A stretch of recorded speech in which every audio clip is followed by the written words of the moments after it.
মধ্যপ্রাচ্যে এখন যুদ্ধ পরিস্থিতি ব্যাপক আকার ধারণ করেছে। ইরান, ইসরায়েল এবং আমেরিকার মধ্যে চলমান ভয়াবহ সংঘাতের মধ্যে যে দেশটি এতদিন পুরোপুরি সুরক্ষিত ছিল, এবার তারাও এই যুদ্ধে কবলে চলে এসেছে। সেই দেশটির নাম হলো ওমান। ওমানের একটি বিশাল এলাকা জুড়ে সম্প্রতি এক ভয়ঙ্কর হামলা চালানো হয়েছে। তবে আশ্চর্যের বিষয় হলো, এই হামলার মূল লক্ষ্য ওমান ছিল না। আমেরিকার শক্তিশালী এয়ারক্রাফট ক্যারিয়ারের জন্য যেখান থেকে নিয়মিত পেট্রোল বা জ্বালানি সরবরাহ করা হতো, ঠিক সেই রিফুয়েলিং প্ল্যাটফর্মটিকেই একেবারে উড়িয়ে দেওয়া হয়েছে। এর সোজা অর্থ হলো, এবং মহাসমুদ্রে বিশাল মার্কিন যুদ্ধজাহাজগুলো চালানোর জন্য তারা কোথা থেকে জ্বালানি পাবে তা নিয়ে এক বিরাট প্রশ্নচিহ্ন দেখা গিয়েছে। হঠাৎ করে হওয়া এই অভাবনীয় হামলায় খোদ আমেরিকায় রীতিমতো তোলপাড় ও হাহাকার পড়ে গেছে, এবং সেখানকার সার্বিক পরিস্থিতি ক্রমশ নিয়ন্ত্রণের বাইরে চলে যাচ্ছে। এই উত্তেজনার মাঝেই জর্ডান থেকে আরেক ভয়াবহ খবর সামনে এসেছে। একটি বা দুটি নয়, একসঙ্গে 12টি ব্যালিস্টিক মিসাইল ছুড়েছে ইরান। পরিস্থিতি ক্রমশ চরম পর্যায়ের দিকে এগোচ্ছে, ঠিক যেমনটা আগে আশঙ্কা করা হয়েছিল। একদিনে 100 মিসাইল ছোড়ার যে দৃশ্য আগে দেখা গিয়েছিল, এখন ঠিক তেমনই এক ভয়ঙ্কর পরিস্থিতির পুনরাবৃত্তি হতে চলেছে। বাহরিন ও কুয়েত সহ একসঙ্গে প্রায় 6টি দেশকে কিভাবে থরথর করে কাঁপিয়ে দেওয়া হয়েছে তা বর্তমান ঘটনার প্রবাহ থেকে স্পষ্ট। পুরোপুরিভাবে হরমুজ প্রণালী বন্ধ করে দেওয়ার খবরও সামনে এসেছে। এর পাশাপাশি গতকাল যে পেট্রোকেমিক্যাল ফ্যাক্টরিতে হামলার খবর ছিল, সেখানে প্রতিশোধমূলক ব্যবস্থা নেওয়া হয়েছে। সব মিলিয়ে 6টি দেশের উপর একযোগে হামলা, এবং এই সবকিছুর মধ্যে পুরো সংঘাত একদম চরম পর্যায়ে পৌঁছেছে। এই ধারাবাহিক হামলার সবচেয়ে গুরুত্বপূর্ণ দিকটি হলো ইরানের আইআরজিসির সরাসরি দাবি। তাদের বক্তব্য অনুযায়ী তারা এই সম্পূর্ণ আক্রমণটিকে একটি সারপ্রাইজ অ্যাটাক হিসেবে পরিচালনা করেছে। এই অপ্রত্যাশিত হামলার মূল লক্ষ্যবস্তু ছিল সেই বিশেষ রিফুয়েলিং প্ল্যাটফর্ম, যা সাধারণত ইউএস এয়ারক্রাফট ক্যারিয়ারের জ্বালানি সরবরাহের জন্য অত্যন্ত গুরুত্বপূর্ণ ছিল। ওমানের ডুকম পোর্টে অবস্থিত এই বিশাল পরিকাঠামোর উপর এই চরম আঘাত হানা হয়েছে। আমেরিকান এয়ারক্রাফট ক্যারিয়ারগুলো সাধারণত এই বন্দর থেকেই তাদের প্রয়োজনীয় জ্বালানি সংগ্রহ করে সমুদ্রবক্ষে তাদের সামরিক অভিযান পরিচালনা করত, কিন্তু ইরান অত্যন্ত নিখুঁত নিশানায় সেই অত্যন্ত গুরুত্বপূর্ণ রিফুয়েলিং সেন্টারটিকেই চিরতরে ধ্বংস করে দিয়েছে। মিসাইলগুলো সরাসরি গিয়ে বন্দরে আঘাত হানায় পুরো এলাকাটি কার্যত এক ধ্বংসস্তূপে পরিণত হয়েছে, এবং আমেরিকার সামরিক সাপ্লাই চেনকেও বড়সড় ধাক্কা দিয়েছে। হামলার পরিধি কেবল ওমানের মধ্যে সীমাবদ্ধ থাকেনি, বরং কুয়েত এবং জর্ডানকেও একই সাথে নিশানা বানানো হয়েছে।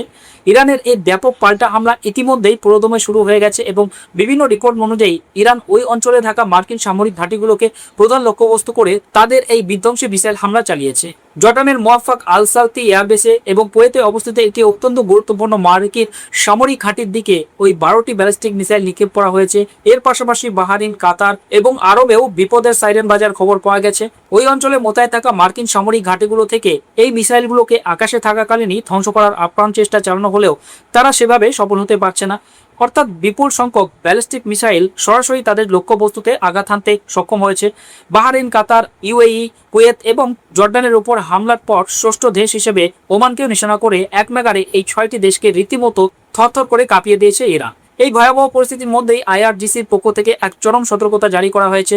মার্কিন হামলার পর আইআরজিসি স্পষ্ট ভাষায় জানিয়ে দিয়েছে যে তাদের দিক থেকে সংযোগ দেখানোর সময় এবার পুরোপুরি শেষ হয়ে গেছে। তাদের দেওয়া কড়া বার্তায় বলা হয়েছে যে আমেরিকা, ইসরায়েল এবং তাদের আঞ্চলিক মিত্র দেশ যেমন ইউএই, সৌদি আরব, কুয়েত, বাহরিন, জর্ডান এবং কাতারের সঙ্গে যুক্ত জ্বালানি এবং অন্যান্য গুরুত্বপূর্ণ পরিকাঠামো এখন তাদের প্রধান নিশানা। আগে 5টি দেশের কথা বলা হলেও এখন এই তালিকায় জুড়েছে ওমানের পাশাপাশি সৌদি আরবও, যার ফলে গোটা মধ্যপ্রাচ্য জুড়েই এক ব্যাপক ধ্বংসলীলার আশঙ্কা তৈরি হয়েছে। এই ধারাবাহিক আক্রমণের জেরে বাহরিনে অবস্থিত আমেরিকার ফিফথ ফ্লিটের উপর এক ভয়াবহ আঘাত হানা হয়েছে, যার ফলে আকাশ কালো ধোঁয়ায় ঢেকে যাওয়ার খবর সামনে এসেছে। ইরানের তরফ থেকে ছোড়া মিসাইলের পর সেখানে যে চরম বিশৃঙ্খল পরিস্থিতি তৈরি হয়েছে তা বিভিন্ন আন্তর্জাতিক সংবাদ মাধ্যমে নজর কেড়েছে। বাহরিন এবং কুয়েতকে এত বেশি করে টার্গেটে রাখার ক্ষেত্রে অন্যতম প্রধান কারণ হলো তাদের মাটি ব্যবহার করেই আমেরিকার তরফ থেকে ইরানের উপর পাল্টা আক্রমণ চালানোর চেষ্টা করা হচ্ছে। মিড প্রেসের খবর অনুযায়ী আমেরিকা ইতিমধ্যে বাহরিন এবং কুয়েতের সামরিক ঘাঁটি থেকে ইরানের দিকে হিমার্স মিসাইল ছুড়েছে। এর জবাবে ইরানও বসে থাকেনি, তারা অত্যন্ত আগ্রাসীভাবে এই দুটি দেশের মার্কিন ঘাঁটিগুলোর উপর তাদের আক্রমণ আরও তীব্র করেছে। উভয় পক্ষের এই পাল্টাপাল্টি হামলায় পুরো অঞ্চলের নিরাপত্তা ব্যবস্থা সম্পূর্ণ ভেঙে পড়েছে। ইরানের সেনার তরফ থেকে দাবি করা হয়েছে যে তারা অত্যন্ত সুকৌশলে ড্রোন ব্যবহার করে আমেরিকার প্যাট্রিয়ট এয়ার ডিফেন্স সিস্টেমকে টার্গেট করছে। এর পাশাপাশি তাদের বড় বড় বারুদের ডিপোগুলোকেও নিশানা করা হচ্ছে। কুয়েতে অবস্থিত আমেরিকার গুরুত্বপূর্ণ মিলিটারি রাডার সাইট তাদের অন্যতম প্রধান লক্ষ্যবস্তু ছিল, এবং সেখানে ব্যাপক ক্ষয়ক্ষতি সাধন করা হয়েছে।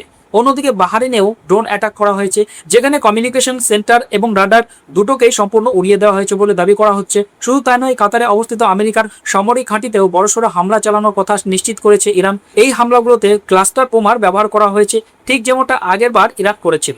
একই স্টাইলে কাতার, ইউএই এবং জর্ডানের তৈরি আমেরিকার বেসগুলোতে একের পর এক মিসাইল নিক্ষেপ করা হয়েছে, যা মার্কিন সামরিক বাহিনীর জন্য এক বিশাল ধাক্কা। হরমুজ প্রণালীতে জাহাজগুলোকে নিশানা বানানোর পর আমেরিকা যখন ইরানের বেশ কয়েকটি শহরের ওপর বোমাবর্ষণ করেছিল, ঠিক তার পাল্টা জবাব হিসেবেই ইরান জর্ডান, কুয়েত এবং ইউএইতে থাকা মার্কিন সামরিক ঘাঁটিগুলোর ওপর এই মিসাইল এবং ড্রোন দিয়ে ভয়াবহ হামলা চালিয়েছে। দোহাতেও একাধিক বিস্ফোরণের শব্দ শোনা যাওয়ার খবর মিলেছে। গতকাল ইরানের একটি পেট্রোকেমিক্যাল কোম্পানিতে হামলার ঘটনা ঘটেছিল, আর আজ তারই চরম প্রেসারও দিতে হচ্ছে। এই সমস্ত ঘটনার মাঝেই স্পেনের প্রধানমন্ত্রী পেদ্রো সানচেজ আমেরিকার সমালোচনা করে 23 বছর আগের ইরাক যুদ্ধের কথা স্মরণ করিয়ে দিয়েছেন। তিনি স্পষ্ট জানিয়েছেন যে 23 বছর আগে গণবিধ্বংসী অস্ত্রের মিথ্যে অজুহাত দিয়ে তাদের যুদ্ধে টানা হয়েছিল, কিন্তু এবার তারা আর দ্বিতীয়বার আমেরিকার সেই মিথ্যা জালে পা দেবেন না। সব মিলিয়ে জর্ডানে 3টি, কাতারের আমেরিকান বেসে 2টি, বাহরিনে 1টি, ইউএইতে একটি বড় ধরনের হামলার খবর নিশ্চিত করা হয়েছে, যা বিশ্ব রাজনীতির সমীকরণকে এক লহমায় বদলে দিয়েছে। এখন আগামী দিনে এই যুদ্ধ পরিস্থিতি কোন দিকে মোড় নেয় সেই দিকে নজর রয়েছে গোটা বিশ্বে। এই পুরো বিষয়ে আপনার মতামত কি? কমেন্ট বক্সে অবশ্যই জানান।